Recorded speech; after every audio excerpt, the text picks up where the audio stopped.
ট্রাম্পের নতুন সিদ্ধান্তে ধ্বংস হতে পারে ভারতের সিনেমা ইন্ডাস্ট্রি। মার্কিন প্রেসিডেন্ট ডোনাল্ড ট্রাম্প বিদেশি সিনেমার উপর 100% শুল্ক আরোপের ঘোষণা দিয়েছেন।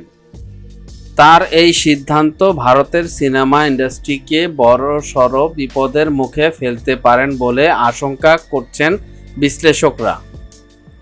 বিষয়টি নিয়ে উদ্বেগ প্রকাশ করেছেন বলিউড পরিচালক বিবেক অগ্নিহোত্রী।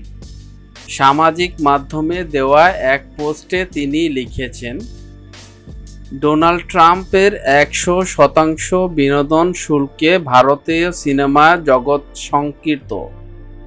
বিনোদন শুল্ক আদতে ধ্বংসাত্মক। যদি এটি চলতে থাকে তবে ভারতীয় ছবি জগৎ ধ্বংস হয়ে যেতে পারে, কেউ বাঁচাতে পারবে না। তিনি আরও বলেন, ভারতীয় ফিল্ম ইন্ডাস্ট্রির জেগে ওঠার সময় এসেছে।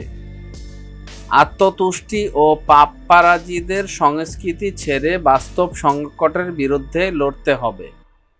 ট্রাম্পের ঘোষণায় বলা হয়েছে, যুক্তরাষ্ট্রের বিদেশি প্রযোজিত যে কোনো সিনেমার মুক্তির ক্ষেত্রে দিতে হবে 100% কর। যদিও এই নিয়ম কবে থেকে কার্যকর হবে তা এখনও জানানো হয়নি।